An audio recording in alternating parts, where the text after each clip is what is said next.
Culture. When we talk about culture, you will find a myriad definitions, and most of them inspired by the West. And then you look at the symptoms rather than the causes. So here we are. We have Dr. David Frawley, more popularly known here in India as Vamadev Shastri, and he is going to give us his perspective of what actually constitutes culture from the Indian perspective.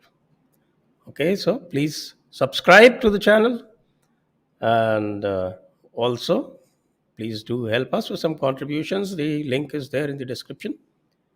And here we go.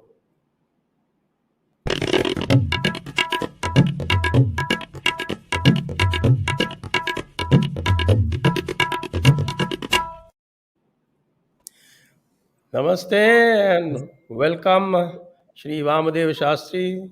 Also, you know him very well as Dr. David Frawley as well, and Wednesday Vibhuti Ji.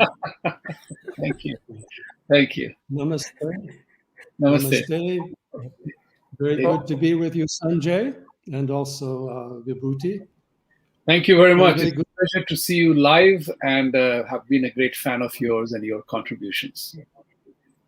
I most appreciate that. Today we want you to take you to some fundamental questions of Indian spirituality and philosophy. When we talk about culture, the culture is defined in various ways, as we have learned in schools, and they say, okay, the culture is known by your language, your customs, your literature, your arts, and things like that. But I often wonder whether these are the symptoms or the foundations of our culture. So, can you please differentiate between the way the West looks at culture and India looks at culture? And yes, that can be the starting point for us. Yes, thank you, Sanjay. Those are very excellent questions to raise. In writing my notes here, when I saw this Indian culture, I put up a question mark by Indian and a question mark by culture. We have the term Bharatiya Sanskriti, which defines things better. Indian culture as another colonial concept based upon a colonial idea of India, and a Western idea of culture, which is refinement, education, art, even extending science, philosophy, sometimes religion. And then we speak of somebody as being a cultured person if they're kind of educated and refined. But countries regarding themselves as having a high culture has not prevented them from plundering the world economically, politically, militarily over long periods of time. 19th century Europe had a wonderful culture while they were busily engaged in various non-cultural activities. So we want to look at the concept of culture in the Indian concept and Indian view, or Bharatiya. And India has a unique situation in the world in which its culture can be traced back to the beginning of history through the Vedic teachings, and even as noted through the current archaeology and other examinations of ancient history, and has maintained a continuity all the way through in spite of invasions and foreign rule. And culture is often rooted in a language. Western culture, for the Middle Ages, held itself together with Latin. Chinese culture has Chinese, etc. Modern culture is kind of based more on the English idiom. But India has the Sanskrit idiom that has maintained its continuity since the Vedic period. It's undergone some changes, but that has given continuity to the culture and helped define it. And it's not just Vedic, the Jains, the Buddhists. They've also contributed extensively to the Sanskriti. And Sanskrit has not been apart from the Prakrits. It's been going back and forth with the local languages, which also share the common concepts behind that.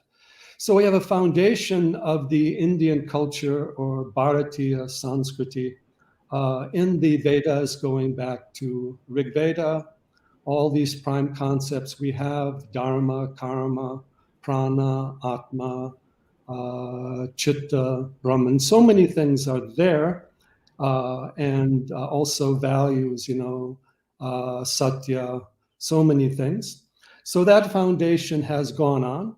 And the Vedas are unique among the teachings of the world, in the source teachings of the world, in that they also include all branches of knowledge in the Upavedas, which include all aspects of art, architecture, music, dance, and also martial arts, also Ayurveda, and even Vedangas under Jyotish also include astronomy, astrology, mathematics, so many things. And a whole science of language is there. And in the Vedic view, the language is cosmic in origin. It's not simply a human language. So it's also defined in terms of cosmology, manifesting through Om, going on various different levels, different lokas, different koshas. So it defines all of knowledge. And of course, it defines outer knowledge as all the other practical aspects of life, science, literature, etc. But the inner knowledge, or the Atma Vidya, Brahma Vidya, in which one is able to look to and understand the universe within ourselves, understand consciousness from the outer physical mind to the highest states of samadhi and universal and transcendent awareness. And then this whole Vedic root has manifested in various other literatures, four Vedas, Samhita, Brahmana, Aranyaka, Upanishad, fundamental questions, then all Smriti, Sutras, Darshanas, Yoga, Vedanta, so many things. And text, Puranas, Ramayana, Mahabharata. Mahabharata would be the second foundation of Indian culture after the Vedas, also defining through the Gita and other things, moksha, dharma, parva. So as understanding of the universe, a placing of human history in the context of the universe, just as human consciousness is placed in the context of the universe, and a goal of understanding the universe, self-knowledge, self-realization, rather than simply conquest, conversion, or control of the outer world. So this makes the Bharatiya Sanskriti, or Indian culture, much more vast, profound, universal, transcendent, all-encompassing, all-embracing, not caught in a dogma, an ideology, or a need to change, but an understanding of the nature of the reality over all. And Sri Aurobindo was one of the great modern yogis, rishis, gurus, who really set forth the principles of the Indian culture, and I think the most clear way, from the cosmology and the yoga, even to the understanding of politics, history, kshatriya dharma, in a way that very few have done today, because India is just beginning to reclaim its true culture, its Bharatiya Sanskriti, from the impositions of the idea of Indian culture from the West, from foreign rule, from misconception, and now also from all the vagaries and distortions of the radical left and the Marxists, who will go down in history as the greatest destroyers of culture at both military and educational level. China had its Cultural Revolution, which was aimed at destroying Chinese culture, for example. And India has had to face that kind of attempts to ignore or destroy the Bharatiya Sanskriti, and trying to place India under the conceptual as well as the cultural dominance of the West and various ideologies and religions coming from there. So culture is the fundamental question, and it takes us through all of the arts and sciences and yogic spirituality, to all the fundamental questions of existence. It's also the foundation of India's Dharmic civilization. So it's also Dharmic culture, Dharmic civilization. So with those words, I will open up the discussion to any questions or any comments where you would like to take this, because it is the whole universe of Indian culture versus, you might say, the vested interest of other cultures, where we have this debate, discussion, and need to understand true culture. Because true culture is not just simply an outer thing. It has to be an inner development of consciousness and creativity, not just simply outer titles, possessions, artworks, technology, and equipment. So thank you for giving me this opportunity to enter into this very important discussion. Hariom. Okay, so let me ask the first question. And then, of course, Vibhuti Ji can always supplement. You focused on the Atma Vidya as far as culture is concerned. If you look at all the aspects, or rather, I also call them the effect of culture. That's my personal view. So it can be disputed or negated. Is that whether we look at architecture, or we look at sculpture, or we look at music, dance, any of the art forms that we have in India, almost everything is geared towards liberation. For instance, the music takes you to the Anahata, and from Anahata it takes you to liberation. So all the aspects of arts, they are there to take you to a certain level of chakra and ultimately lead to liberation. Am I right in my understanding?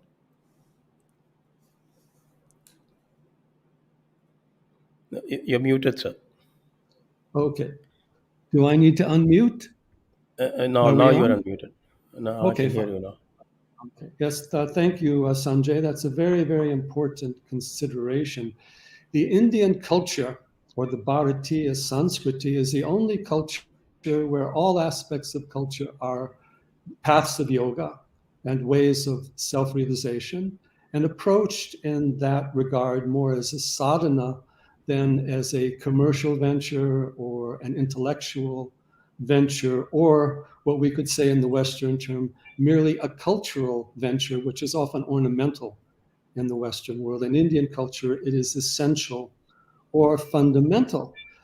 So we see a lot of the music and singing, etc., chanting, all of that in the yoga, the bhakti yoga. And we have an integration of the outer knowledge with the inner knowledge. There's a distinction in that the outer knowledge of name, form, and number is not the reality. It's the movement of the mind. But we can take that name, form, and number going back to its essence, the essence of the name, the essence of the form, the essence of the number, takes us beyond the distinctions to the inner reality of the being, the consciousness, the presence. And Indian culture, again, is not a culture just in the human world. It's not defined by human history or political events or, technological or artistic styles or inventions, but on the human connection with the universe as a whole. So we meant to be good, cultured citizens of the universe and the cosmos, not simply of only one community, which implies a respect and regard for the whole of life and honoring the wisdom of nature, the wisdom of consciousness, not just simply getting caught up in academic, cultural, and local concerns. So you have made the point right very well, that all these can be connected to the pursuit of the liberation of consciousness, not simply, and the freedom from desire, In the Western world, the concept of freedom is usually the freedom or the ability to get what you want, even though the desires usually come from the outside. Okay. Vibhuti Ji, you can have the next go. Oh, sure. It's a privilege to be speaking with you and meeting with you, Dr. David Frawley. My question is, the question is not a question, actually. It's an inquiry. And the inquiry is, from what I gather from Swami Aurobindo Ji's statement, that the culture is a natural harmony of spirit, mind, and body. And it, in that sense, it is a sum total of values expressed through art, religion, literature, language, social institutions, and behavior. So the question here is, how does our Bharatiya Sanskriti protect itself from the onslaught and the vagaries of attacks that are happening from the Western world and including from within? So this enormous, beautiful tradition of temples literature, where is the common will and wisdom to reestablish that glory? How do we go about it, knowing what we know now?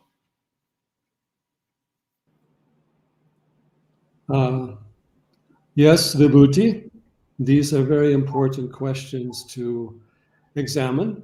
And I want to go back to the first point that you raised, that Indian culture is the harmony of the spiritual, the mental, the physical, you could also say the personal, the collective, and nature. But that is because it is rooted in the understanding of Atman, Brahman, universal consciousness, Satchidananda within. The outer then becomes an expression of the inner. And that is the key. Because when you have that inner connection, then the culture can manifest in so many vast ways, because it's connected to the eternal, the infinite.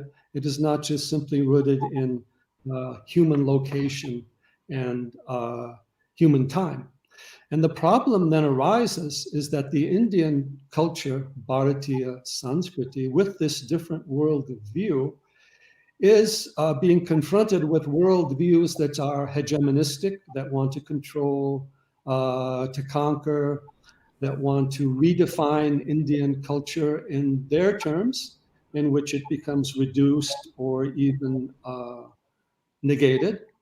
And there's no dialogue. You see, the other culture that does not recognize as prime values Dharma or Atma, if its prime value is conversion or conquest, then it's not a dialogue that's going on, it's a subversion that is going on. And first of all, there needs to be the clear distinction between these different cultural views. And I think Sri Aurobindo also did that very well, and also noting that essentially these values that are coming out of these limited worldviews, then instead of expressing the inner spirituality, they are trying to impose an outer control system of body, society, and outer mind, which essentially is connected often to Asuric tendencies in the sense of outward rather than inward. So first of all, there needs to be a proper training in the Bharatiya Sanskriti. So rather than just the fragmented piecemeal approach that goes on, so that the scope of it is known. And then also a critique of the Western culture and the Western civilization, or even the other ones, the Chinese, the Islamic, etc., from the standpoint of the Bharatiya Sanskriti or the Sanatana Dharma idea, showing their inherent limitations and educating the youth on their inherent limitations. And that is what we see lacking.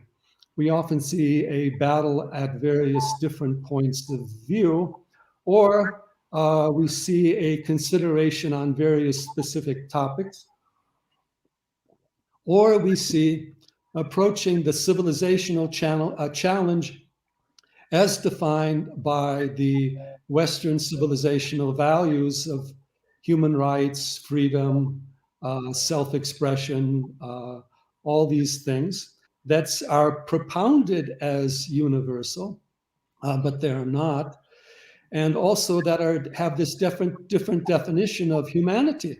Humanity, again, human being as a physical being, a goal of life in the Marxist sense as a physical utopia, intelligence as a formation of the intellect, not requiring any meditation or introspection, evidence being externally based data rather than a direct experience of one's own.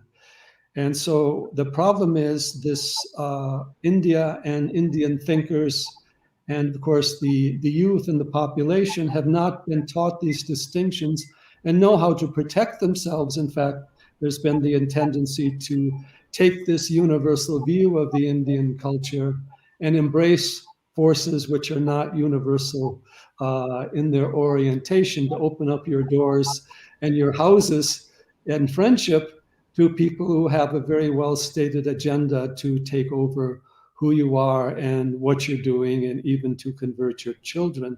So a realistic approach is required, a proper dialogue and debate, and that's only possible when the parameters of Indian culture are presented properly and the dialogue occurs between cultural and civilizational models, rather than trying to judge Indian culture in the parameters of the outside culture and civilization that doesn't even have or share the same basic concepts or values, although there may be points of communication that can be and should be built upon. Hari Om. Will you allow me a follow-up question, Sanjay ji? Yes, sure, please. So, you very correctly referred to the education part of it, and, a culture flourishes only when the education system imparts that missionary zeal, if I may use that phrase, to youth and trains them in the discipline. And one of the things which is very important for me to know, and I talk with my Western audience, is that we have never tried to obliterate any other culture, tradition, or religion. We have never. Why are we under such incessant attack?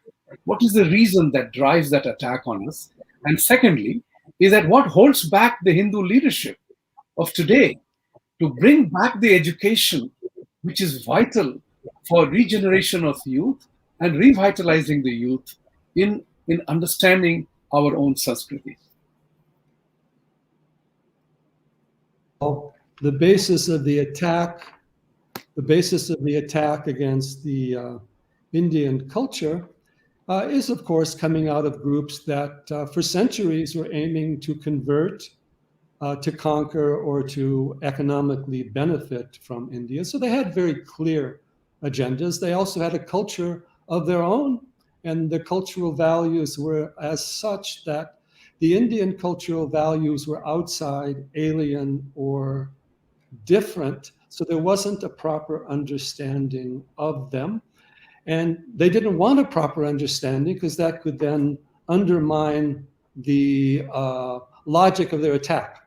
For example, originally, throughout most of history, the Western world looked upon India with a certain sense of awe, whether it was Columbus going to India or Rome losing its economic trade with India, or the concept of Indian sages. It's still there in a number of people in the Western world. But then India, under the British and colonial rule and Marxist view, was then demoted into a culture that was primitive, superstitious, idolatrous, unclean, uneducated, much like the scenario and the views were used going after the indigenous cultures of America and Africa. And so for intentionally ignoring India's civilizational value and convincing the Indian youth and the Indians in general that since they came from an inferior culture, the only way of progress for them scientifically, politically, religiously was to give up their native culture and to embrace the culture from the outside, whether Marxist, European, Christian, Islamic, or perhaps even now Chinese. So that was the foundation of the attack. Education, of course, the British closed down India's very effective and large educational system that brought literacy to most of the country. And they replaced them with their own educational systems, language, values, and educational approach, supremacy of science, and along with that, the supremacy of all their different political and social views. And after independence, of course, the Marxists were given, from Nehru and Indira, etc., the place to rewrite the textbooks of India so they could continue the colonial narrative with a vengeance. I always say Marxism is the worst form of colonialism.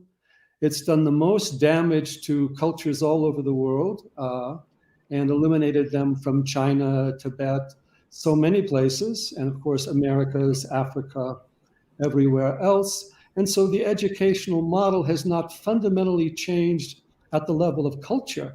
Certainly you need to bring in the science, you need to bring in the mathematics and all those things. But the level of culture, Indian culture is not presented in the textbooks, first thing. In fact, it's either denied, fragmented, or even demoted and rejected. And that negation is increasing now, particularly because we have the Marxist leftist influence globally again, and ideas there was no India, there's only Southeast Asia, there is no Hinduism, there's just a bunch of folk cults in India. And when these people get a monopoly in various educational or media groups, then they put this out as the correct view and don't allow any alternative. And then as the third point, a point on education in general. True education requires education of awareness. Modern education is just about information and ideology repeating. So without cultivating attention, dharana, meditation, having yoga, those things as part of education, then a superficial, informational, media-based mindset dominated by outside influences comes to prevail. Children today have a millisecond or less than a second awareness. They're so stimulated by the electronic media. So learning how to learning how to question, as well as bringing in Indian teachings. Why isn't there a part of Indian textbooks that has the 100 great thinkers of India in it from Vedic times? Or an explanation of the great artistic and philosophical traditions of India, or the fact that literature that comes out of India dwarfs that of all the rest of the world put together, and the science of consciousness coming out of India is still ahead of the views of modern science today in terms of cosmology. So education is being addressed somewhat, it is improving, but the fundamentals have to be changed. And there needs to be this whole Bharatiya Sanskriti brought into the education. And if, of course, if it's not being done at a public or governmental level, it's also important that it's done at a private level or by the different sampradayas that are also engaged with teaching the children. Hari Om. Okay, Dr. Frawley, let me put another inquiry to you.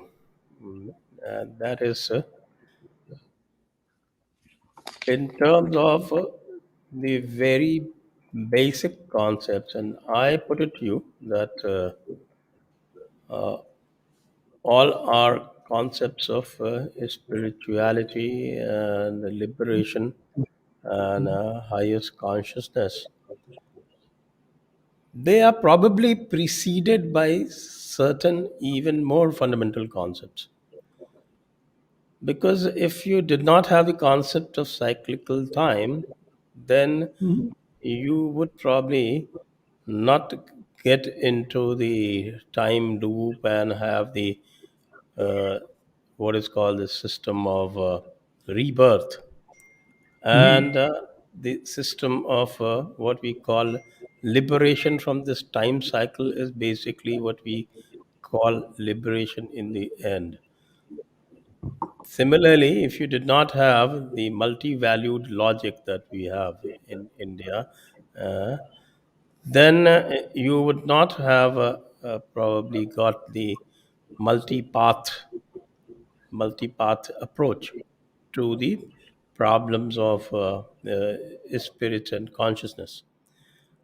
Likewise, if we did not have the pratyaksha as the highest praman or the highest value of proof, then maybe we would have struggled to call our philosophies as darshanas, and we would probably not have put as much value on direct experience than on intellectual frameworks.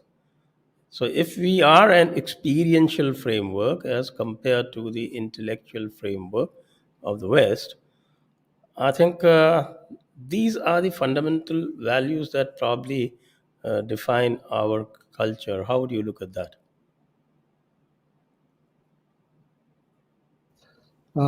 You're quite right. The actual moorings of how we look at the world are also part of culture. And as you've rightly noted, time and space have a different meaning in the Bharatiya Sanskriti than they do in the Western civilization, even the biblical type of concepts. Kala, even as old as the Atharva Veda, is honored as the deity, time. And of course, Mahakal is Shiva. And of course, Kali, who is Kala Shakti, is also a deity. And time is something that is rooted in eternity. It's not only cyclical, it also, as that, it returns to the eternal. I've sometimes say that we have this idea of time as flowing forward like a river and never going back, and a line of progress. In the Vedic view, time is like the ocean of eternity. The waves of time rise and fall.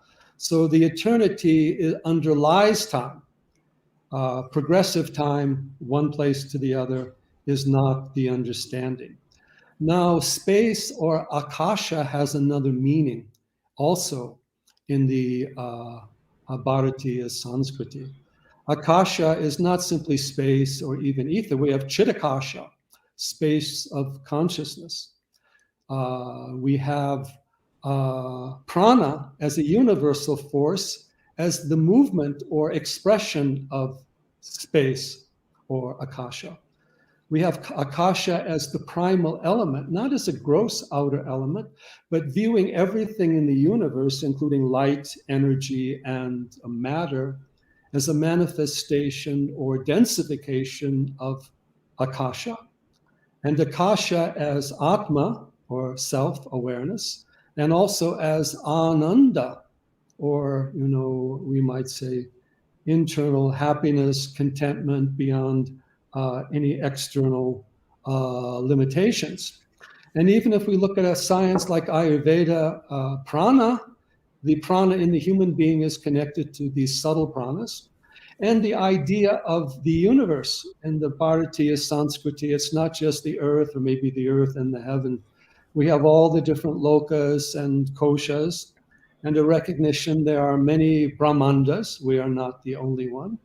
And besides the physical world, there are worlds made of energy, information, intelligence, vision, subtle forces. So this transcends this kind of historical and place-oriented Western view. Sometimes we say that time and space are coordinates of the mind for organizing experience. They're not necessarily a fact of reality. The reality is that the seer, the self, the consciousness remains. The mind in its play changes. And of course, through the concept of Maya, we won't go into that at this point. You talked about logic and multi-values. It's important that we recognize that reason can only work based upon some form of perception or experience. You can say where there's smoke, there's fire. But if you don't know about smoke, then the logic doesn't work. So reason is not a way of knowing things directly. It is a way of organizing knowledge gained by other means. And that is why in all the knowledge systems, there's the concept of pramana. What is the adequate or true means of knowledge? And all philosophies do this. In the West, there's also the recognition of sensory perception as a means of knowledge, logic as developing that, mathematics as developing that, instruments as extending that, and needing some external validation or evidence. That is the pratyaksha that they have. Now, in the Vedic systems, there is, first of all, a recognition that all outer pratyaksha is not ultimately real.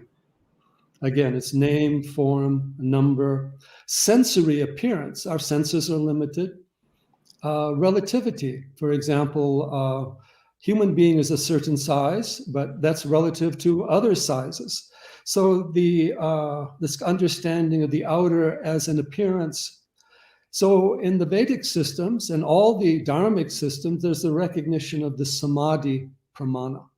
Samadhi not being some esoteric state of trance, but an inner pratyaksha, or direct seeing, not by the physical eye or an outer instrument, but by the nature of the light of consciousness itself.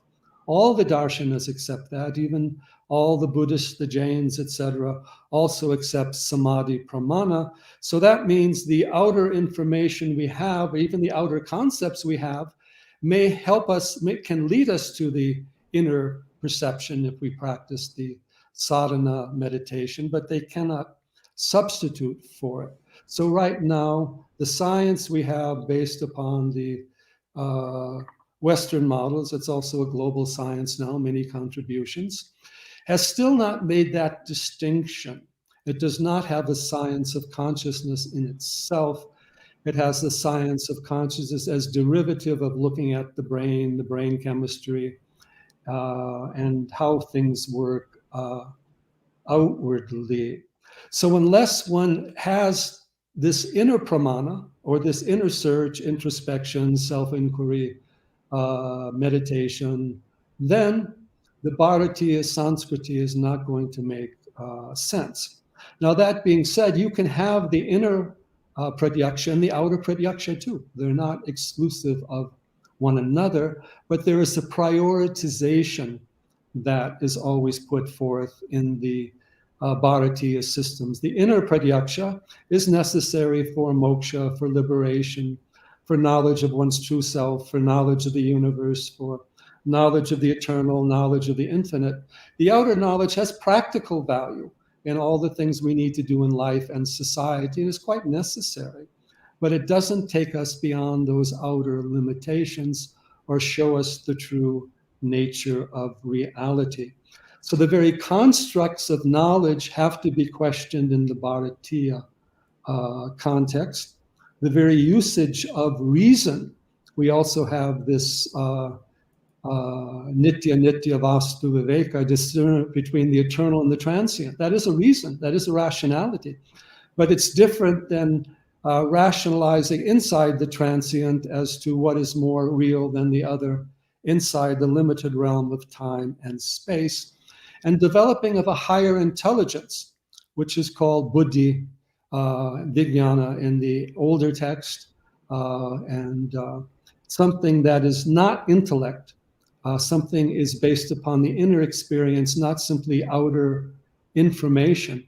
So that cultivation of buddhi, particularly as we say sattvic buddhi, was the basis of Bharatiya education. And we don't find that really being offered or taught. We're cultivating an outer intellect connected to all kinds of instruments, data, and information, which is essentially pushes us in the direction of artificial intelligence. And we tend to lose the capacity for direct experience. Even if you're driving down your car down the road, you need to have the direct perception of what's happening on the road. Studying every car, every road, every intersection isn't going to help you do even simple things that way. So what we need today at a civilization level for humanity, planetary level, is to have the outer knowledge and the inner knowledge both. But the outer knowledge has to be under the deeper view of the inner knowledge, rather than the inner knowledge becoming a subset of a type of outer knowledge, which is what we are doing today. Hari Om. Okay, Vibhuti Ji. Yeah, I love the concept of time and space, Vamadev Ji. That is very, very important. And you brought about a very practical suggestion that we have to understand that the culture synthesizes and is a synthesis of material and spiritual well-being. Both have to go concurrently. And what is important is that as a youth, I struggle between survival and spirituality. So how do we bridge the gap between the knowing and the known? That's what is important for us the youth to come to the terms with that. How do you understand the supreme truth? It's a very esoteric concept. The supreme truth is nothing else but transcendent, infinite, and absolute dimension to existence. So when people are struggling in a daily life, does Bharatiya Sanskriti spirituality help? That's what is important for us to figure out. That how do we are seekers. We are told that we are seekers.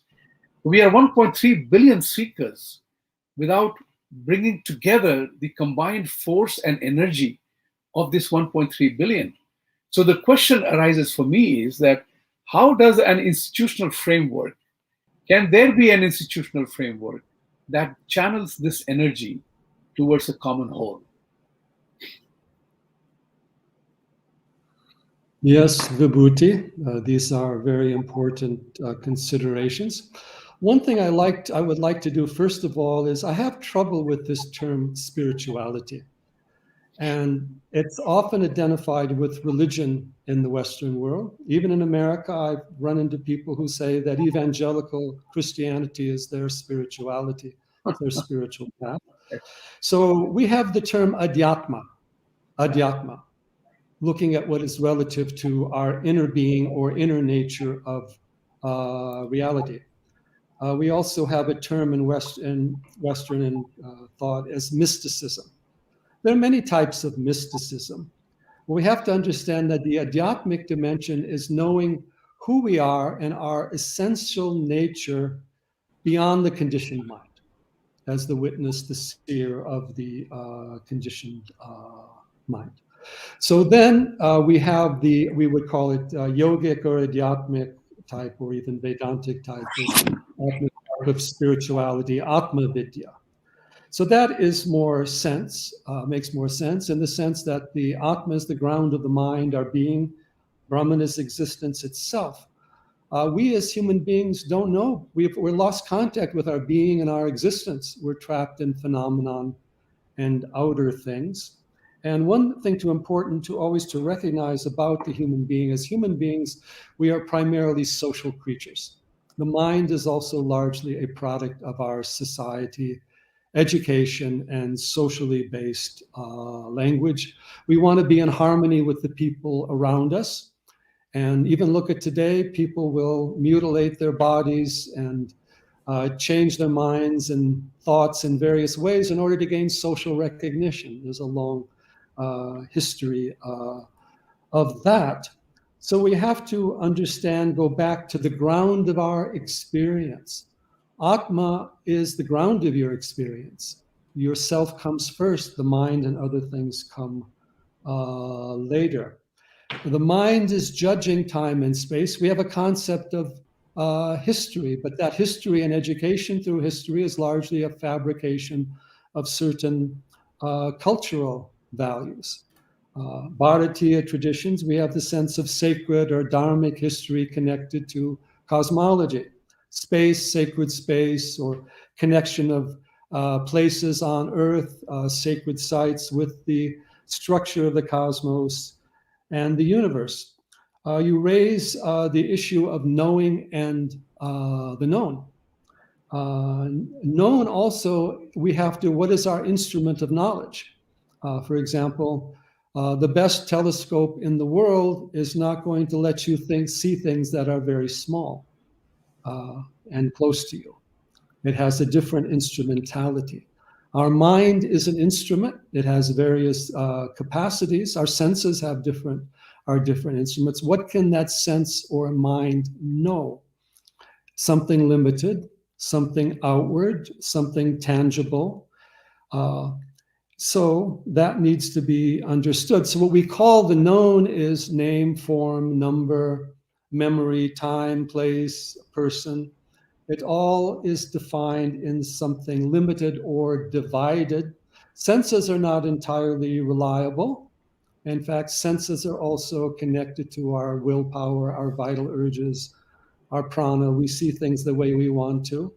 Even in the yoga system, it's ultimately recognized that all mental activities are vikalpa, not just one form. Nirvikalpa samadhi, where there's no wishful thinking, where we just simply see things as they are. All of us have a wishfulness to our thought, even all the intellectuals. There's an agenda, there's an opinion, there's a point of view that they're trying to impose, rather than simply seeing or being aware or cultivating observation, not mental observation, but observing the mind. Very few intellectuals observe their own minds. They'll observe the minds of other people, generally in a critical way. But if we observe our own thoughts, we see that our thought process is not a form of knowing, it's a form of conditioning. And what is it that we need to know? What is the instrument of knowledge? And what is the ultimate reality? These are the questions of Bharatiya Sanskriti. These are questions in Upanishad. Upanishad's discussion of who am I has not yet been equaled in modern science or psychology. There's no Atman in modern psychology. And in that regard, Brahman in modern physics or prana, we've reduced in our outer vision, we've reduced these kind of broader understandings of the whole, and we're running after defining the parts or the fragments or the limited things. And then we're looking at ourselves in terms of our outer expression or virtual reality or feigned apparent reality, than looking into who we really are. And the last point I would like to raise here is that it's only if we have an inner detached awareness that we can use the technology and the media. Otherwise, the agenda behind the technology or the media or the limitation of the instruments define us. Sometimes I say the media is Maya. The world is Maya. The media is the Maya of the Maya. We need to discern. These are appearances we have there. We need the buddhi, the viveka, the vairagya to find out the apparent from the real. But as long as our known is only the apparent, then we get trapped in the limited, and there's no freedom of mind and consciousness. So again, there needs to be another dimension of education, which is more meditative, yogic, buddhi-oriented, cultivating power of attention, observation, even logic, being able to not only explain your own point of view, but your opponent's point of view, or explain the limits of all points of view. So much needs to be done, and we can always start at an individual level, but it's important that the seeds of this at least are brought back into the educational system. In India, meditation should be there, attention, cultivation, all these aspects of the traditional development of buddhi and values. What are your values? So this all must be borne in mind. Hari Om. Okay, let me ask the final question, after which we'll go to the audience questions. When we talk about the pratyaksha pramana in the sensory perception sense, then that pratyaksha pramana is understood to be verifiable, universal, repeatable, and even falsifiable, which are all the attributes of modern science. But when we go for what is called the samadhi pratyaksha, then how would you know this? Somebody is attained that samadhi perception, that samadhi pratyaksha, and done that direct darshan. There's no way of knowing for another person whether his experience is a real experience, or what he is saying or what he is communicating is just fraud. I mean, that is the way a lot of people get misled and get cheated. Yes, Sanjay, that's very important. But first of all, I want to say that the sensory pratyaksha model is full of flaws and limitations, as we all know. We're talking about human senses. Animals have other senses. They can sense things that we can't. We can sense things that they can't. And our senses are built upon a biology. So obviously, we're going to be attracted towards the food that is attracted for ourselves as a species. Our sensory perception is going to be, you go to a store, you're attracted, or you go see people, you're attracted to different people, different things. So it's the sensory knowledge. We have rainbows, we have mirages, we have reflections. Modern science is also working through radio waves, through particle accelerators. These are things that they're often creating in their experiment. They don't actually, they're not out there. There may be other forms of intelligence. There are also possible fields of intelligence in nature and the universe. A lot of modern medical experiments are actually found that they're not repeatable. To get a drug approved, you have to have 3 evidence-based trials, but you can have any number of trials that fail. You just have to produce 3 that work. And then modern science has not yet decided on the nature of reality. Is there an Atma? Is there prana? Is there consciousness? Is the universe? Fundamental questions they haven't decided upon. How many universes are there? What is the nature? For example, you can see a human being in the distance, but you don't know that person. What's the star? You see a star, but is there an intelligence behind it, a consciousness, a life? You don't know. All you can say is there's not a creaturely life. Remember, human mind is a creaturely mind, individualized creaturely mind of human beings, and it's always limited by biological, psychological, and social imperatives, needs to survive, needs to flourish, fame, money, power, all the rest of it. We know how that functions, and science has been forced to change its views radically over time. So this idea that science has proved something is also remains a theory, or it defines some things, but not the reality as a whole. What is health and well-being? There are people who may feel that they are very well, but then they may do some experiment, they may do some test and find some diseases going on inside of them. On the other hand, there are also people who may be regarded as unhealthy, but they may be very intelligent, very aware, or have other factors going on. So let's not make a religion of science. Science is proposals. They are verified to some degree at a perceptual level, but we don't have fail-proof senses. And when you add an instrument to the sense, you may be adding accuracy, but you may also be adding limitation or distortion. And then you raise that very important question that any internal experience can also and should be questioned, just as any external experience has to be questioned. There's a tremendous realm of consciousness, mind, intelligence within us that few people, including the intellectuals, have explored. So obviously, if somebody moves into that realm, there are many things that are there. Altered states of consciousness. We have people who use drugs and psychedelics. We have people who use music, trances.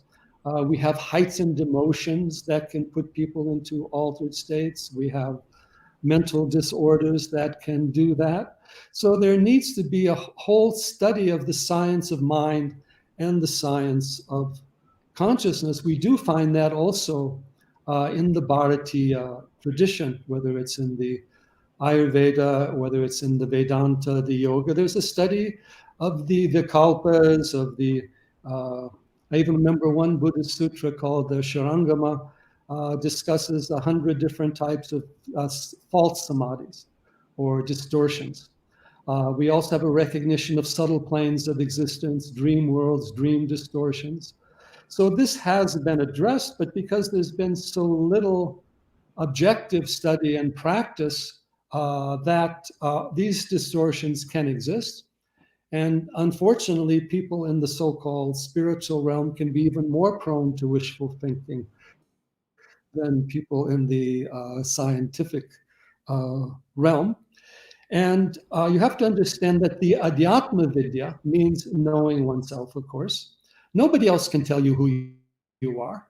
There's no experiment, no chemical, no drug can tell you who you are.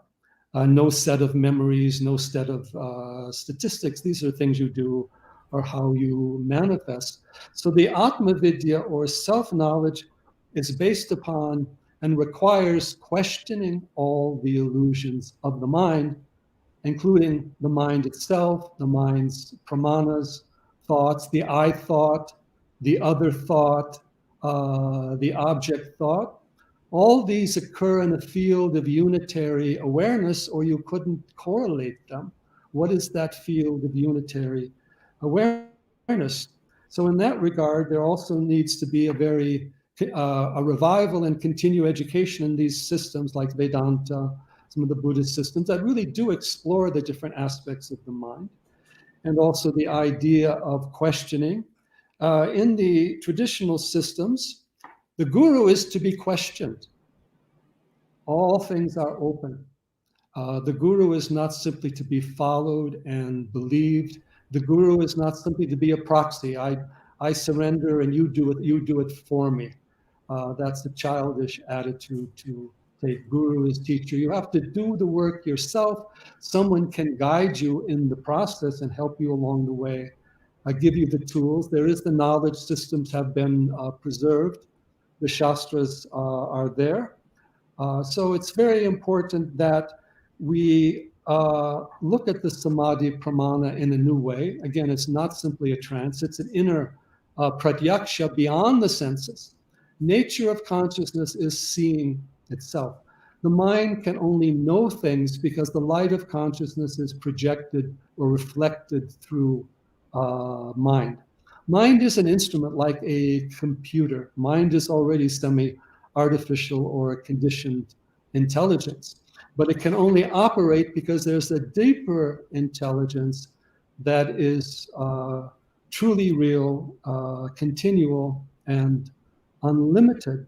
So bringing back the study of the whole inner science of consciousness and taking what we call spirituality out of the realm of simply wishful thinking, desire, hope, belief, faith, which are not so much the pramanas of the Bharatiya Sanskriti. Even the Gita, Sri Krishna says Shraddha, if you want to call it faith, can be sattvic, rajasic, or tamasic. It's not going to all lead you to the same place. Cultivation of viveka is the key. And viveka is discerning the transient from the eternal, self from not self, being from non-being, and so forth. To have that inner discernment, sharp as the edge of a razor, as Upanishads say, and not just simply giving yourself over to the wishful thinking that God is going to save me, that if I believe this, I'll go to heaven. If I don't, I'll go somewhere else. So, and then this whole looking at the Sanatana Dharma as a way of knowledge, as a Veda, an Atma Vidya, as the Pratyaksha Vidya in the both sense, outer and inner, and rooting the outer pratyaksha and an inner pratyaksha, which is the self-knowledge or ability to have clarity of mind, not simply a gullibility or wishful thinking pattern. All vikalpas must go in the end. Hari Om. Wonderfully explained. Sanjay Let's ji move to एक the. छोटा सा follow up कर लूं एक Please, छोटा please. सा प्रत्यक्ष प्रमाण तो नहीं है लेकिन there is a reference to Bhagavad Gita and Vedas, like most of my American friends, we have a dialogue, we discuss, and in that process they ask me what is great about your Gita and Vedas, and I told them that it is not, it is an instrument of enlightenment and dharma. It's not an instrument of tyranny. And I dare say that to them. It's not an instrument of tyranny, my way or highway, or convert, leave or die. So this is very important for them to understand that. And to that end, I'm reminded of Sri Aurobindo's reference to the third stage of the Indian spiritual mission. Has that third stage arrived? And for the public, I wanted to say that the third stage, what Aurobindo mentioned was that he said, and I'm quoting here, when all people rather than a few will find their whole life on some fully revealed power and grand uplifting of truth of spirit. Do you think with the advent of science, as we know it now, has this time arrived for Sanatan Dharma for us to take this message forward? That's it. Thank you. Your question. The advent of science is a work in progress. Science is also under financial constraints, commercial influences, political constraints, production of weapons, control of information. So obviously a pure scientist has the concern for the truth as is revealed by the experiments and the pratyaksha involved. But again, the pratyakshas can be limited, the experiments can be limited, and vested interests may then want to use the technology that comes out of science for their own particular aims. So I would say that there is a convergence between the inner science, the Atma Vidya, I don't want to call it spiritual science, Atma Vidya, and Brahma Vidya, cosmic knowledge, and the modern science, which is dealing also with the whole of life. Both are dealing with the whole of life and universe. That convergence is coming and developing in some scientists in some fields, but it still has far to go. And science must eventually, for example, there's a recognition today that meditation has value because it can improve your sleep, it can improve your brain chemistry and those things. But that is not the purpose of meditation by itself. Purpose of meditation is a higher awareness. So they're recognizing the utility of these things, but not necessarily the reality of these practices. And then science has to go back. Science is getting too caught in the details. For example, a human being. If human being is just brain chemistry, then there's no person there. There's no mind there. There's no Atman there. There's no prana there. And if there's only brain chemistry, what's the basis for legality or laws? What is a crime if my brain chemistry is bad? What is a disease if it's just my brain chemistry is bad? So science has to recognize certain universal values. If there is a universal truth, which is what Pratyaksha holds, then there should be a universal being. There should be some, in the human being, what is the person, the self? There should be, in Ayurvedic medicine, we recognize Atman, Manas, and Prana as universal principles, not as byproducts of brain chemistry only. So this dialogue is going on. It's made good progress in some areas. It's resisted in other areas. It will go forward. And I think in the course of time, the two sciences, the two pratyakshas will converge, but there's still a long battle ahead. And India is unique because India has scientists who are trained in these dharmic and meditation traditions. And I think they can help create the bridge between the two pratyakshas. Hari Om. Okay, so on that point, let me urge all the viewers to please like and share the video. Also, to press the bell icon and to subscribe the channel, and also to make your little contributions that make this channel go and make this channel run. The link is there in the description.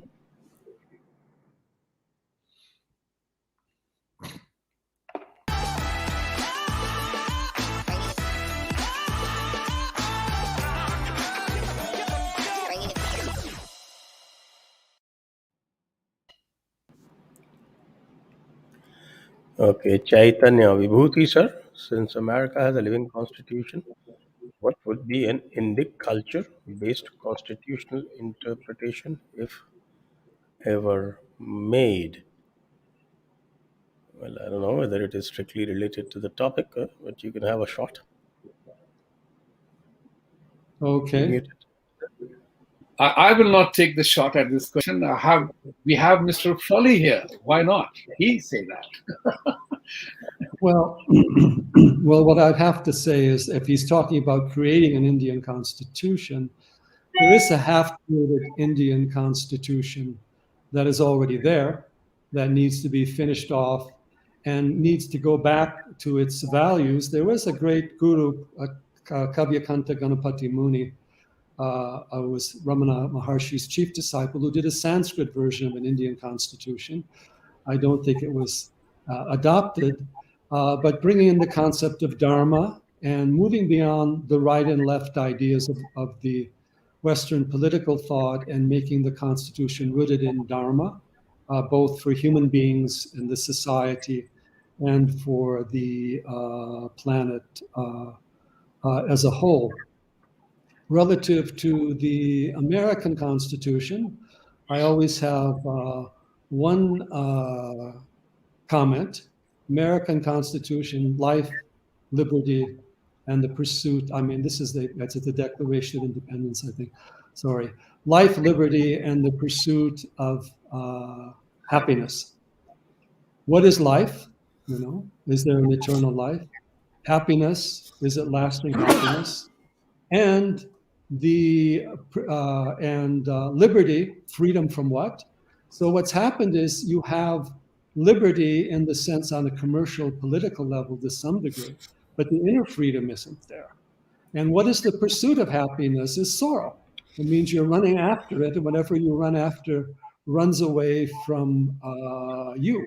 It's a culture of desire and outer activity. You should have outer freedom, but without inner freedom, outer freedom doesn't work. And outer freedom should be respectful. It shouldn't be just simply destructive. And we should pursue happiness, but we should have to understand where true happiness dwells, lasting happiness dwells. Pursuit of desire doesn't take one there. So there needs to be a new set of social values, or going back to dharmic values relative to the society, the politics, the government, and so forth. It takes time because we've already have these kinds of constitutions and politics defined globally with all their distortions and vested interest. Hariom. The next stage of evolution of democracy is into dharmocracy. That's what you were referring to. The world must evolve from democracy to dharmocracy, and then only life could possibly be better. Okay, yes. Next question, please. Sri Frawley, I sometimes lose my heart after watching attacks and suppression of our voice. Kindly guide us to keep self-motivated. Big fan of you. Yes, what I have to say is that over the last 30, 40 years that I've been working in this field, there has been a great improvement. There are still many difficulties, but in the past, there was almost no voice. There was no Jaipur dialogues, even the social media, even a lot of the television type media, no Republic, no Times Now, no WION. There was a monopoly over this information in the 90s, and the Marxist Congress, the view, Nehruvian view, not only stopped other views from being out there, but distorted them or denigrated them.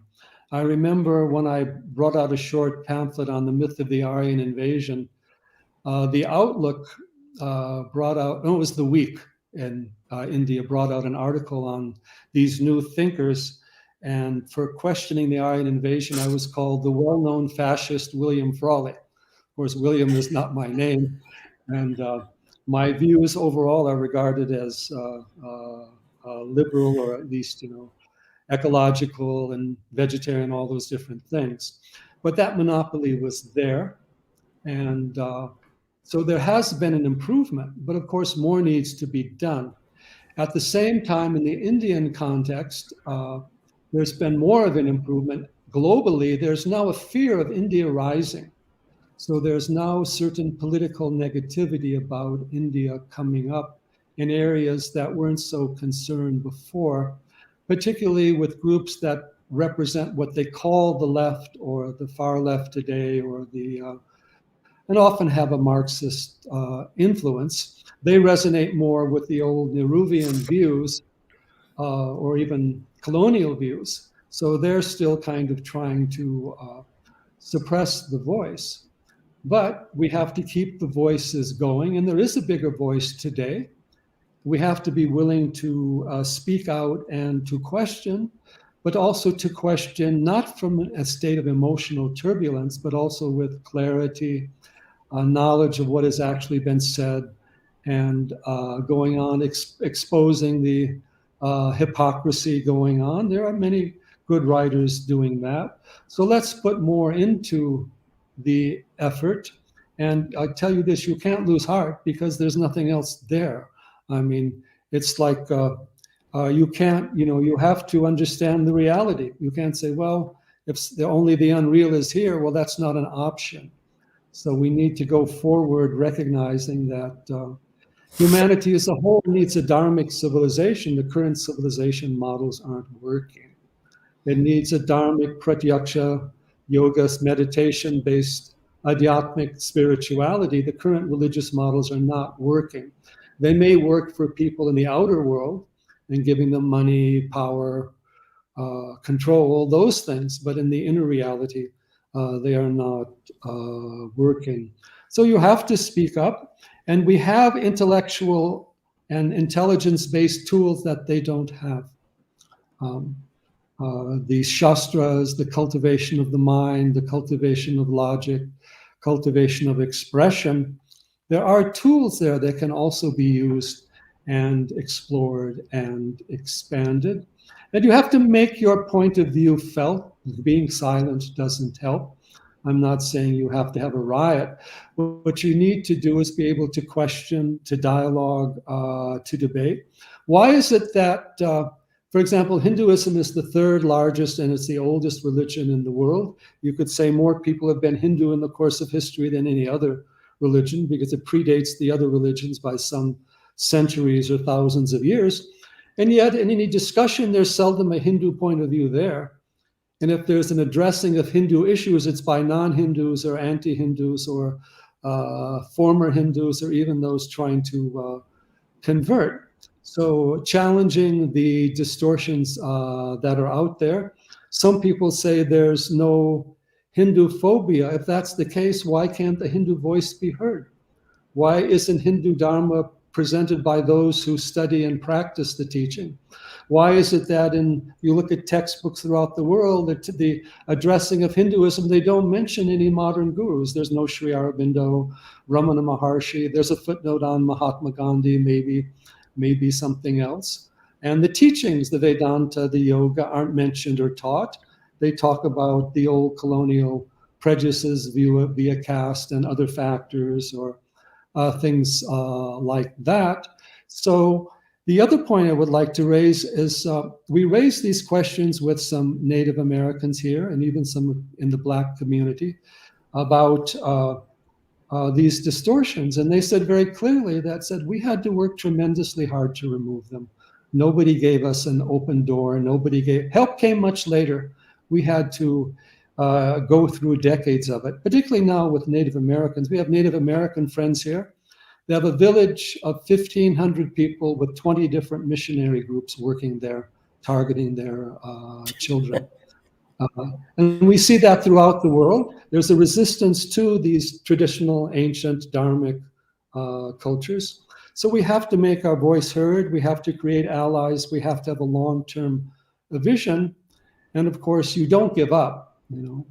All life is like that. We're on a journey. We're all going to fall.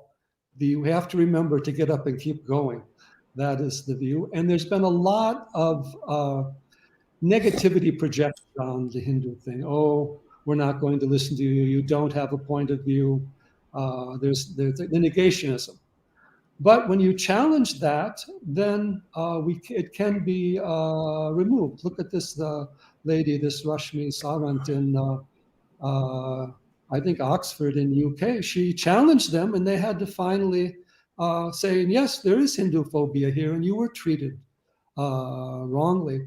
And now the overseas India Hindu community does have financial and political clout if they want to use it.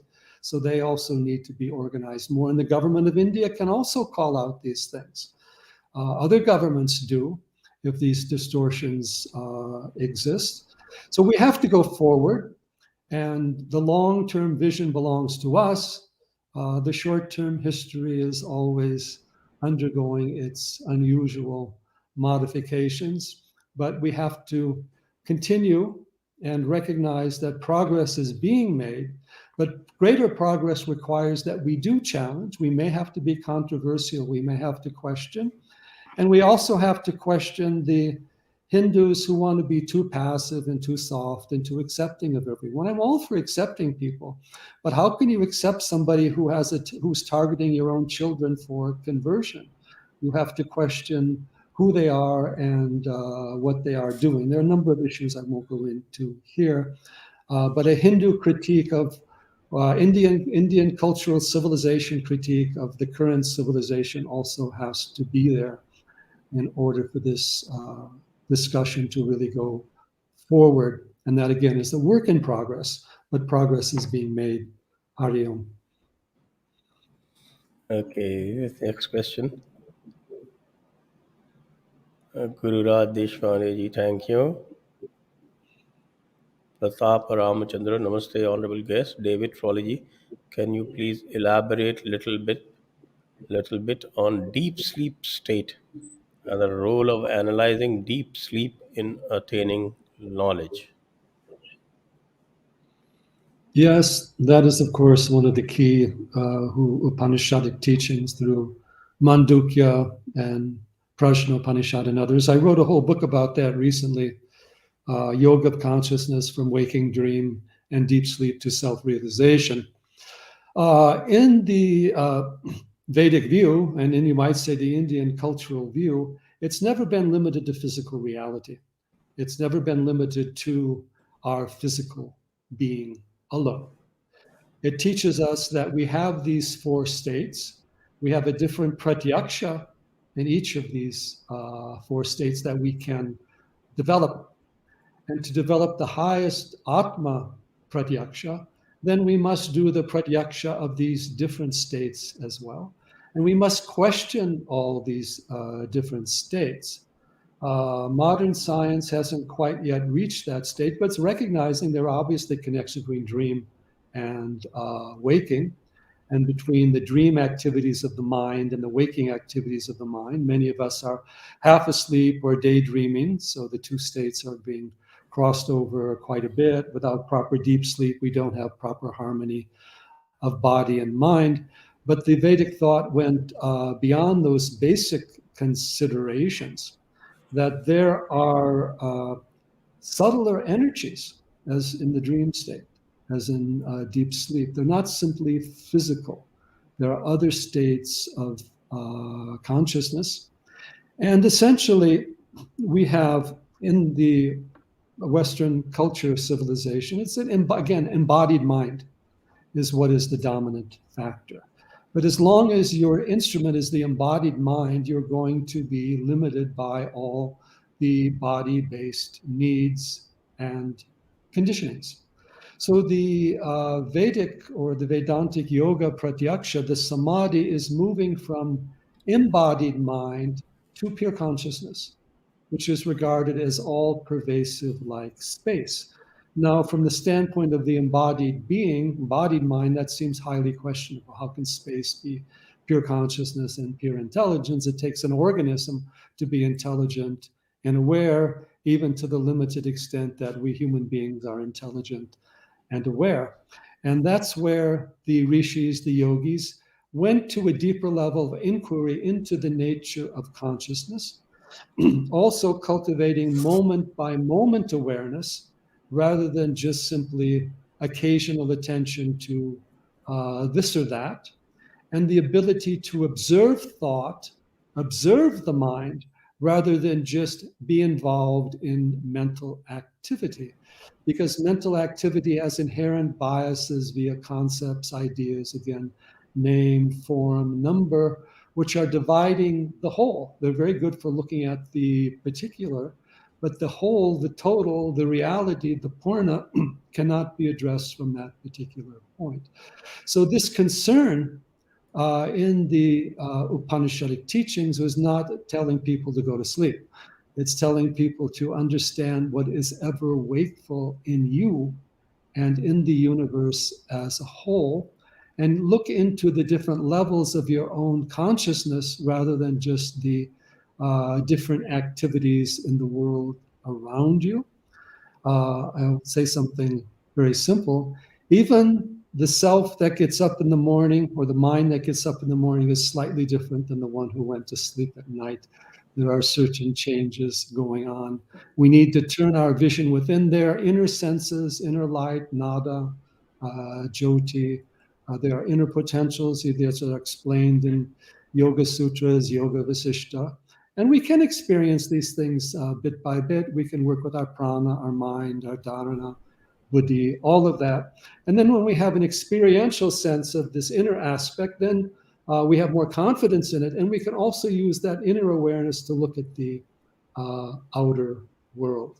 Then you can see what is behind the outer world of nature, not simply the forms, but the energy, the spirit, the consciousness that is also there.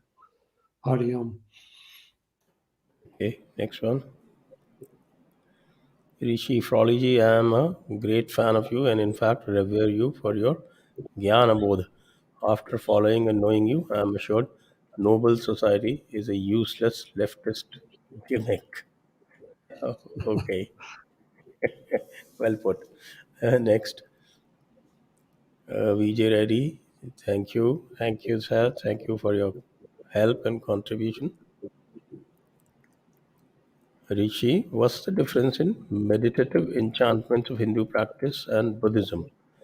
Is adaptation, modulation is the only difference, or their concept of spirituality completely is different? Okay.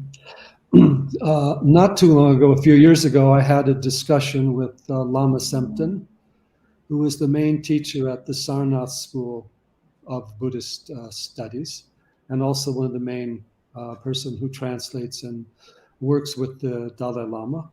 And he made the same point. He said all the dharmic traditions share the same dharmic values, yamas, niyamas. You can define them in different ways and numbers. And they all recognize that the samadhi is the ultimate pratyaksha, in which one goes beyond name, form, number, words, and concepts. And what I would like to bring out, and what all the dharmic traditions agree with, is consciousness is one. Body and mind are different. When I eat food, it doesn't fill your stomach. The food that is good for you may not be good for me. Minds are different. Everybody sees the world from the standpoint of their own senses, their own education, their own language, their own time, place, and culture. So any number of philosophies are possible. There's not just one possible philosophy that is there. What is logical for one person may not be entirely logical for another. So the dharmic traditions have many vicharas, many examinations, many questions, many factors involved.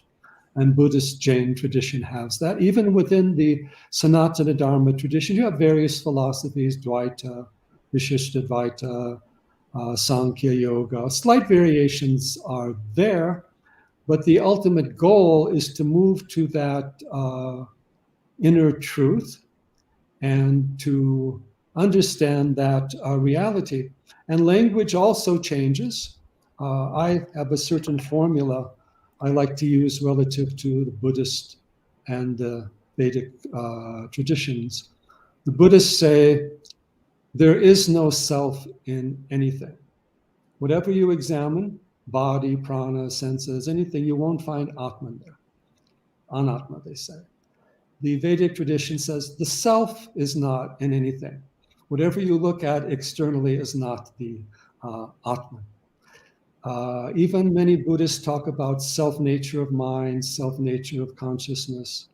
Even Buddha mentions those things. So I think there is a lot of grounds for harmony. At the same time, we have to recognize different philosophies exist, different historical movements, different shastras, different points of view, and honor them because, again, the minds of different living beings are different. And so we need a variety of approaches relative to time, place, person, and culture.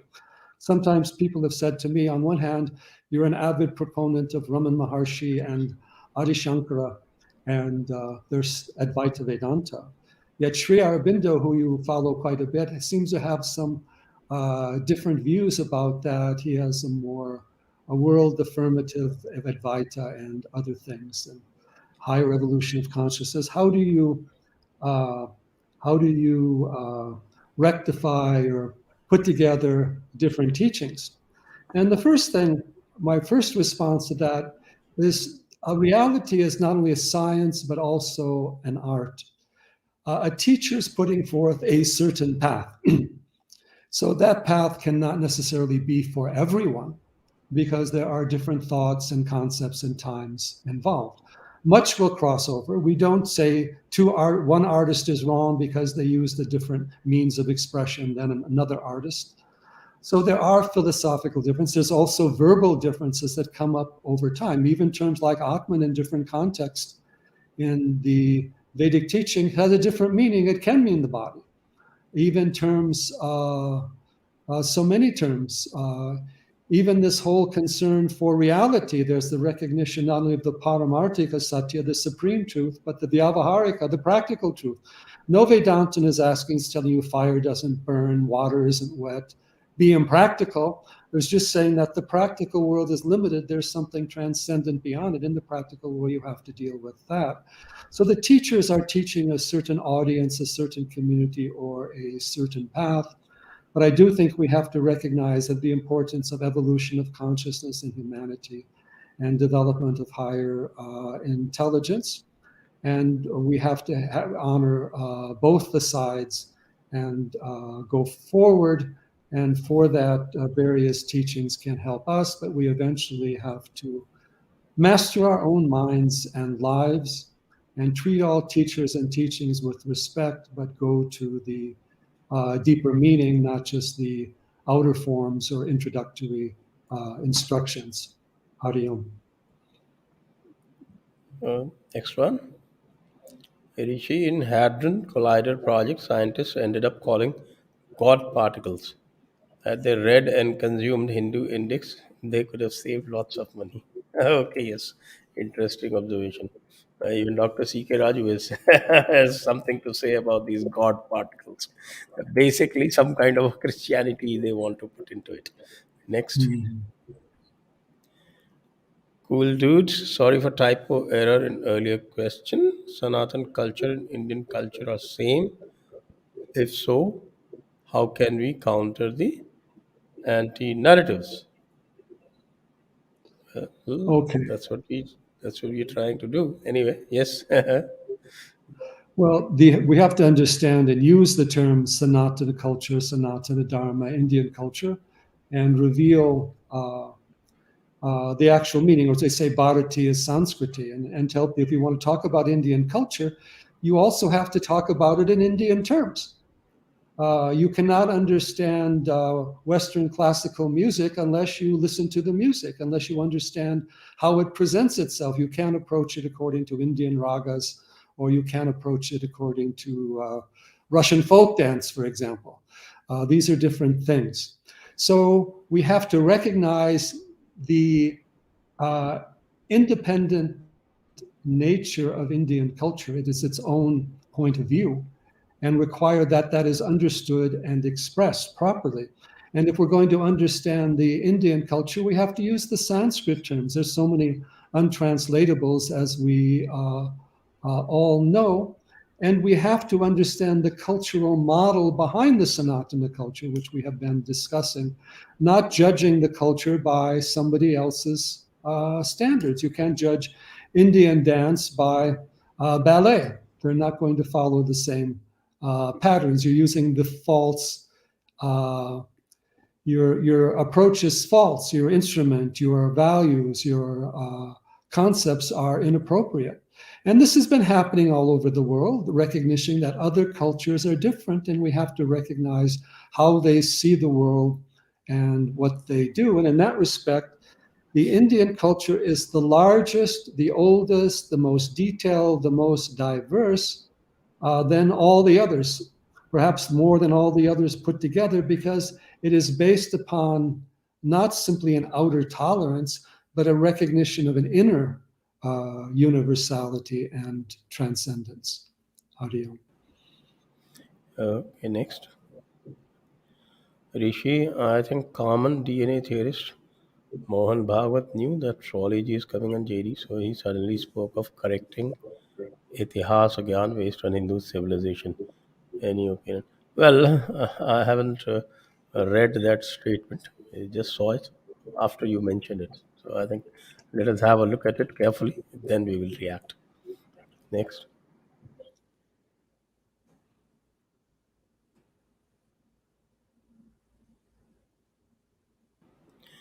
Rishi, our ancient readings and experiences are non binary and purely inquisitive. We connect to Panchatattva through Vedic affirms, and this is all missing in other religions, but still they hold supremacy.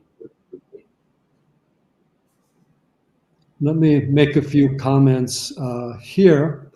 The Sanatana tradition is unitary. It's non-dualistic.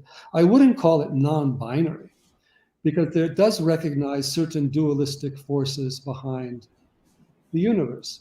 Even we have, Shiva Shakti, Radha Krishna. We have recognition of the dualistic forces that exist in life and nature at various levels. And at a practical level, then when we go into that, we have forces of health and disease, dharma, adharma.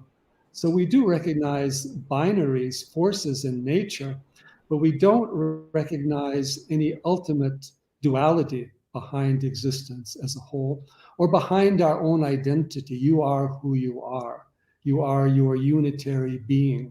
You are not defined by your body or your opinions of the mind. Your inner being is more than that. Now, the other religions who say whole supremacy, I wouldn't say that. I would say they're more involved in aggression. Okay. They're more involved in the effort to gain supremacy. But they are also fighting among each other, fighting within each other. And so far, they haven't, with few exceptions, have anything comparable to these deeper studies of consciousness we find in the Dharmic traditions. And outwardly, they hold more sway today, although a lot of the scientific model has questioned them in a fundamental manner as well. So they have lost certain power at you might say, an ideological level. They still have certain financial power. I have to say, in the United States and Europe, Christianity has gone way down in influence in terms of people's thoughts and action. Churches are largely empty, particularly in Europe. There's a nominal holding to Christianity. And one of the reasons why there's so much conversion activity going on targeting India is because they're losing Europe and the United States. And they were looking for another place to go to.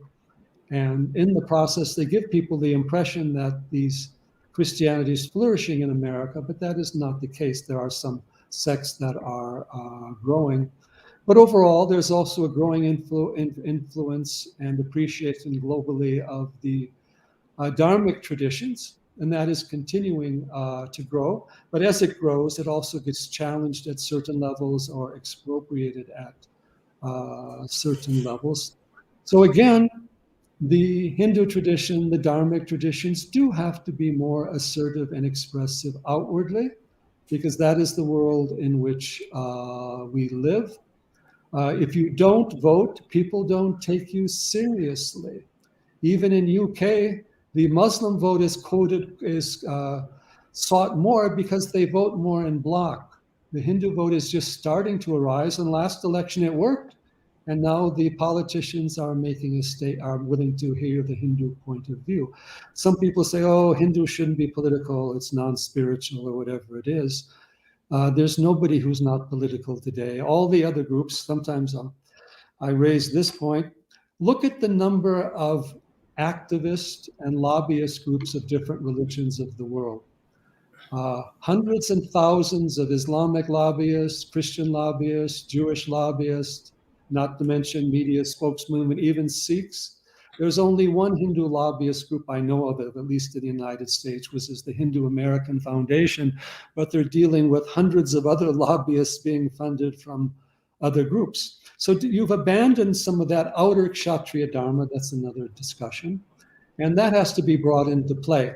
Brahma and Kshatriya must go together, as Vedas say.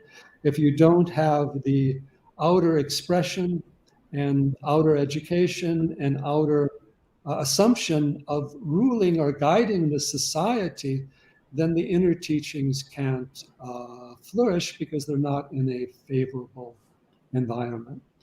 How do you? As Bhagavan Parashuram would say, Agratah Chaturo Veda, Prishratah Sasharodhanu, Idam Brahmam, Idam Shatram, Shapadapi, Sharadapi. Next question. Adventure time, sir. Indian culture is great, but can India survive as a nation following Gandhi? Not Chanakya like now. We are following adharma, not dharma. Other nations are leaping ahead. We are running out of time. Well, it's important to understand that Gandhi, I would say, did not understand Sanatana or Indian culture, Bharatiya, Sanskriti, as much as Sri Aurobindo did. So I think it's important to look for other additional role models. And there were many other role models in the freedom movement, whether it was Tilak, going back to Chhatrapati Shivaji, who was also connected to Samartha Ramdas, who was a great Invaitan, who also started Hanuman wrestling and fitness schools throughout India. Gandhi has been given more importance than a single person deserves. And that's not necessarily, I don't agree with everything Gandhi has done, but regardless of who that person might have been, it's very important to understand the Sanatana traditions, to understand the Kshatriya Dharma, to understand the values of the civilization. There is a statement attributed to Mahatma Gandhi that's often quoted. He was asked, what is his opinion of Western civilization? He said it would be a good idea.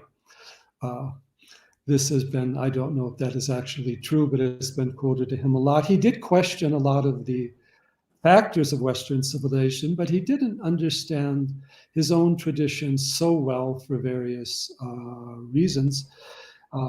So it's very important to have other role models and understand that, understand what ahimsa means. You know, sometimes people with the Gandhian view of ahimsa means not defending yourself, not standing for what you believe in. Even Gandhi challenged forces of Adharma verbally, but he was hesitant to support the more overt Kshatriya Dharma. But if we look at what ahimsa means in the Indian context, even in Mahabharata, in the Raja Dharma Parva, they say, if the king does not use the danda, if he does not use this, does not impose punishments, then his subjects are likely to end up eating each other, because rajas and tamas prevails in many human beings. That must be challenged. And by the way, one of the rules of the three gunas is rajo guna in the negative sense does not change unless the rajasic, arrogant, people are made to feel pain. So merely dealing with them softly is not enough. And unfortunately, India followed after independence more the Nehruvian model, which used kind of Gandhi as a justification, sometimes with some value, other times not. Sometimes they also misinterpreted Gandhi quite a bit. So the real problem is the Nehruvian model. Not the Gandhian model per se, although it has its limitations. And the Nehruvian model, with its emphasis on Western socialism, its soft corner for Marxism. There's a famous, if we want to talk about Indian culture, we can talk about Nehru's book, Discovery of India. Why he had to write a book called Discovery of India is already itself a question, because you are an Indian, you're supposed to be the prime minister, and how did you have to discover India? Weren't you born in India? Weren't you born as an Indian?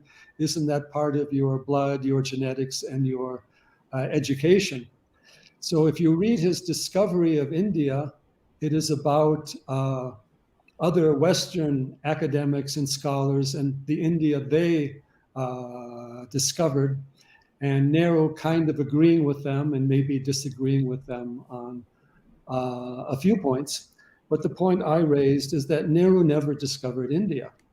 And Nehru tried to impose his idea of India upon India, which was Nehruvian idea. And that is why the Nehruvian dynasty has named everything after Nehru, Indira, Rajiv, and once in a while Mahatma Gandhi thrown in on the side to have some spiritual justification for what it is. And a lot of course, we know Lutyens Delhi, their idea of Indian culture is going to some place, museum locally, and looking at Indian art and regarding it as folk art or chola art, or having a certain aesthetic value, or Kali as the expression of angry women or something like that. They also have not part of Indian culture.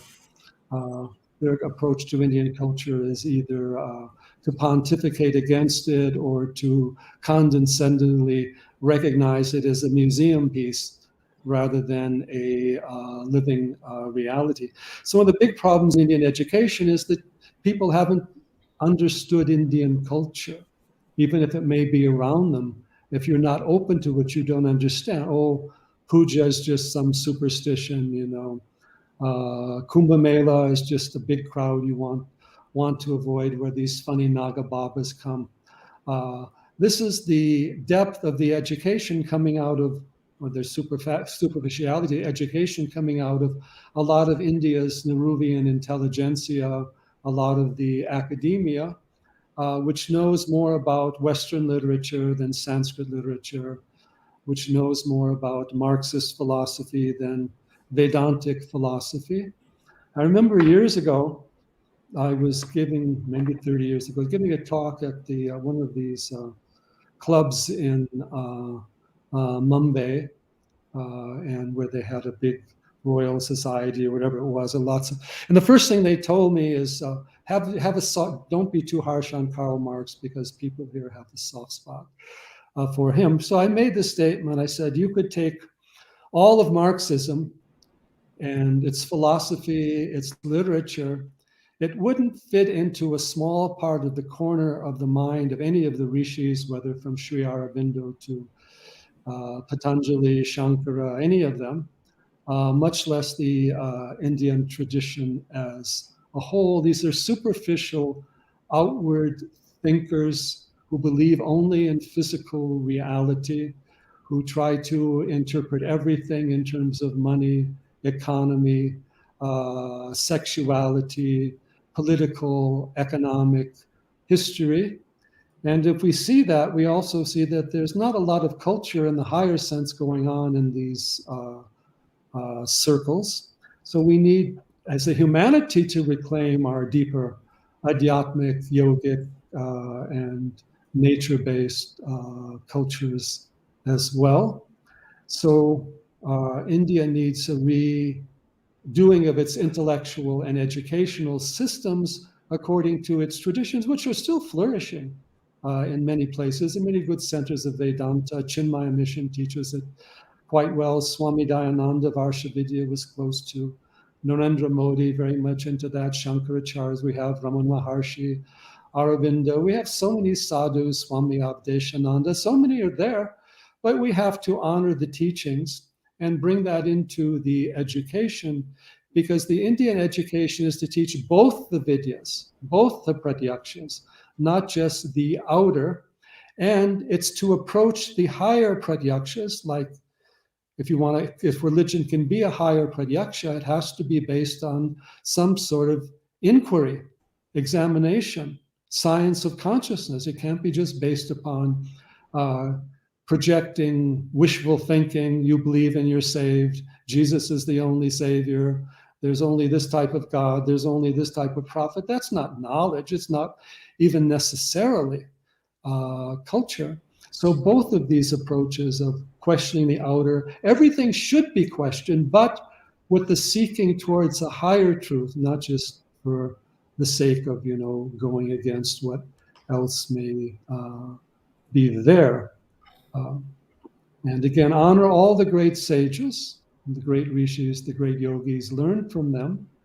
And we don't need to idolize one of them or make their words into the last word. Even if it was said by the greatest sage, it was said in a certain context to a certain audience, and in a different context, different audience, something else may need to be said.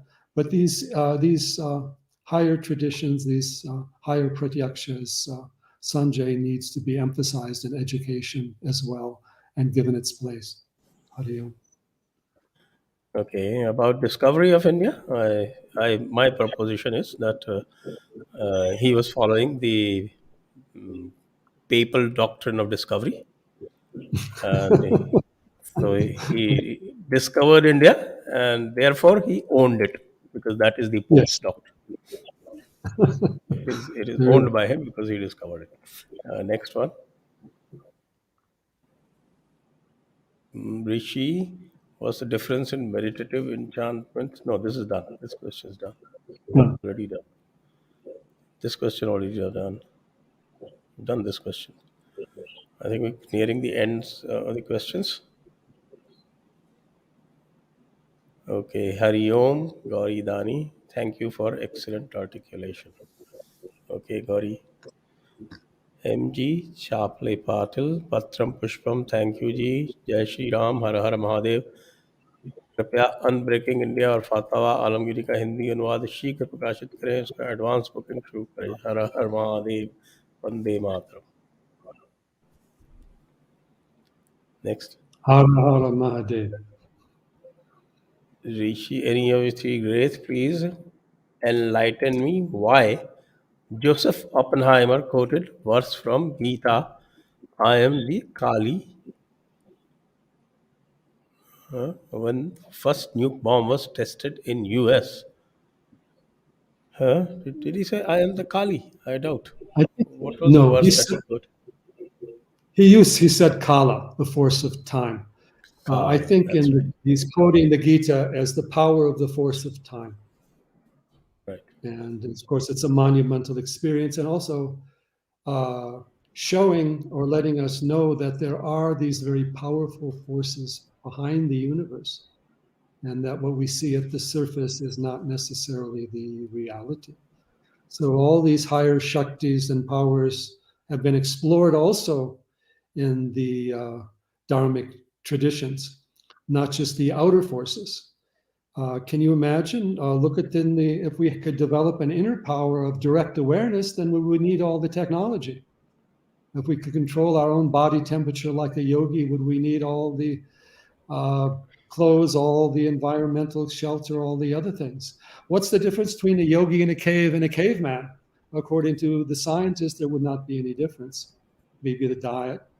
But there is an inner reality that we can also explore and that we need to explore. Technology is transitional.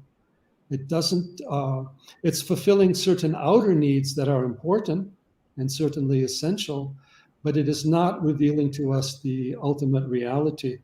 That's why I also tell people, don't follow technocrats. Technocrats have the ability to develop technology, but they don't have the right to determine what is true, who can speak, what is right, what is wrong, what is ethical. There we need to honor or create more rishis and more seers and sages and continue the inner knowledge and the inner practice.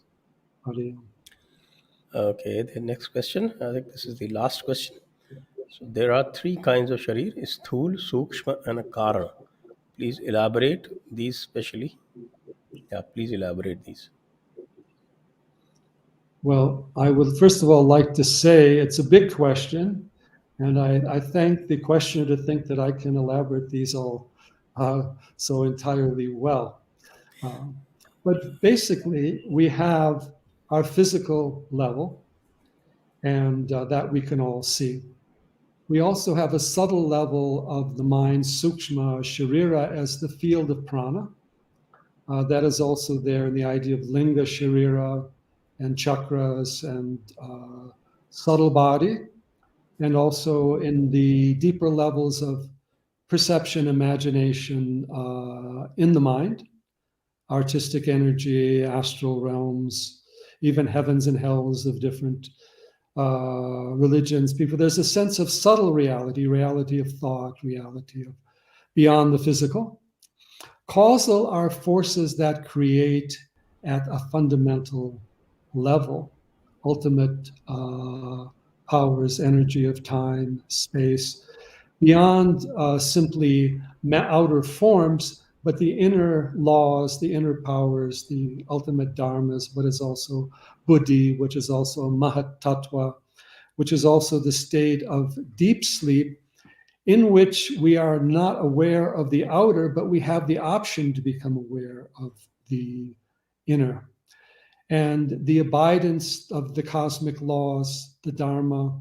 So the karana is where the powers of time, space, creation can manifest in the gross and subtle forms, and where the laws of the universe are held. Mahat Tattva, also the cosmic mind, cosmic intelligence, holds all these forces and laws and understandings for us to explore. But the inner being, the Atma, is beyond the three shariras. I'm tempted to say, what is the God particle? You are the God particle. But actually, it is the Atma. It's not a particle. It is the smaller than the, Anoraniha Mahato Mahiyan. It's smaller than the smallest and greater than the greatest. It's the ultimate point, but it also encompasses everything. So the Sanatana Vedic vision is to universalize what we see, not to particularize what it may be, to see the infinite in the finite and the eternal in the transient, not just to be caught up analyzing, categorizing. And one point I'll make here, maybe a closing point, that relative to the science and the non-science, ever since we as human beings have been on this planet, we have been obsessed with measuring reality, measuring everything around us. We've invented so many systems of measurement, logic and time and space. We've categorized so many things, classified so many things. But however much we measure things, in the end, there is always something left over that is immeasurable. And that is the true reality. The measurable is the activity of our minds. How do you? Right. So that Okay, Rishi, Vijayji, after the session, I'm sure that leftist wokes will dig grave of Oppenheimer, cancel and deplatform and bury him back. Okay, right. Uh,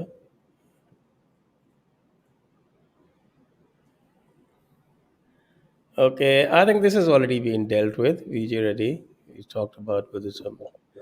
DPS Jadon, Shivalinga is the only idol we found commonly across the world, mostly Asia, which was worshipped in ancient Sanatan countries in pre-ages, as per excavations and archaeological sites in old temples. But we don't find our Hindu deities there, which are popular in India. Why Shiva Linga was a common thread. Shiva Linga, there are many kind of cosmic energies and cosmic symbols. So if we study the Shiva Linga, there are many forms of the Shiva Linga. The mountain, the pyramid, the obelisk, the pillar. We have the Shiva Linga in the yogic form, linga and the yoni. We also have standing stones of various type. We have that whole sacred stone. We also have the ring stones. You have places like Stonehenge, all of that. I remember in Bulgaria, there was an interesting old burial, and the pillar was there as an object of worship, not simply as an element of design. So recognition of these primary cosmic energies is where we have these mantra, yantra, tantra type influences and designs, like Sri Yantra and the Cosmic Mountain. As to specific deities, we do find use of images of different types and similar types all over the world, whether it's the Middle East, ancient Egypt, whether it is the Americas. And some do look alike at various levels, and certain symbols, like not only the standing stone, the swastika, you also find among the Native American tribes. These are also elements of design. So we may not find exactly specific ones, particularly ones that may have been developed in more recent times, but we find equivalents of various types. I don't like to use the term idol. That is also one of the misleading and pejorative terms. These are vigrahas, or these are murtis. These are representations. No one's taking it to, you don't take a picture of your mother on your desk to be your mother. These are representations. So the Vedic idea is that the form is used to help us move to the formless and help to see the manifestation. And sacred art, sacred imagery is an integral part of the tradition. Traditions that can't tolerate artistic images are certainly narrow-minded. If anything, they can't call themselves as understanding. Even religions like Christianity and Islam, like the Protestants who don't, they still use poetic images. If you can use a poetic image, why can't you use a visual image? But we do find deities like the Hindu deities all over the world. Besides the Shiva Lingas, you also have the totem poles. You have, in so many traditions, the sacred fire, the sacred plant, the sacred river, the sun and the moon are honored in most of the native traditions. That St. Francis made his famous poem to brother sun and sister moon. He missed the boat. If it can be brother sun and sister moon, why not father sun and mother moon? You're just covering over a false limitation in a more convenient metaphor. And all of nature is projecting the Sanatana Dharma. I mean, when you're honoring Ganga, it's all the rivers. When you're honoring Kailas, it's all the mountains. In Hindu Dharma, sacred places are part of nature everywhere. Look at the lingas in the cave. You have the upward and the downward cave formations, stalagmites, stalactites. We have a cave called Carlsbad Caverns that has the most wonderful Shiva Linga type formations, both ascending and descending. These are powers of nature. And so these forces are there. The Hindu Dharma doesn't spread itself simply by spreading its ideas or images, but helping you understand its presence that is there in nature and there in yourself already. Hari Om. Okay, we got a few more questions. Rakesh Yori, Pranam Shastri ji, is it correct to say that Dharma is the core of Bharatiya Sanskriti? Dharma Is the- is certainly, Dharma is the core of Bharatiya Sanskriti, but a proper understanding of Dharma, and Dharma exists on various levels, both in the outer and also in the inner. So there is an Atma Dharma, and there are also dharmas relative to society, family, work. There's relative to different varnas, different professions, different creatures, different lokas, different actions. And what dharma is not a law or a commandment. It is a way, you might say, of understanding and adaptation. Again, it's based upon moment by moment awareness, in that, as Sanjay likes to say, it's based upon the context. Relative to what is happening in any given moment, if you are aware, there's a certain right response and right action. That is the ultimate root of Dharma. But Dharma also can take specific forms as the values. Dharma, fire is to burn. Do as you may. The Dharma of water is to go downhill, flow downhill. Don't try to make water flow uphill unless you have a big machinery that's going to push it along. So yes, Dharma must be understood, but understood at all levels. Hari Om. Next question. Shravan, I think the first word that needs to be introduced in the education system is meaning of the word dharma. Okay, that's just been explained. Very few truly understand what dhriyate anena loka means. This is the foundation of our Sanskriti. Okay, yeah, I think that is what was explained just now. So that should take care of it. Thank you, all viewers. Thank you, Vibhuti ji. Thank you, Vamadev ji. Wonderful having you as always. Extremely Thank you, enlightening. Sanjay. Very, And I very, want to very, very wonderful to meet you today. Very, very. And I just want to make one last point, is that I've been with the Jaipur dialogue since the beginning. I may not have been on so many videos, but at least relative to the initial events, the initial conferences. So I do ask everyone to support the Jaipur dialogues and this whole Jaipur channel. It's countered so many distortions. It's been a great daring effort and determination that needs our full support. And it does allow all the different points of view to be expressed in a deeper dialogue and questioning to go on. So I want to thank Sanjay for the great work that he's done, and for the staff, the people involved. And let's get this message going forth. And Jaipur dialogues here, and this whole Jaipur channel is a very good vehicle for us to support in that process. Hari Om. Thank you. Thank you.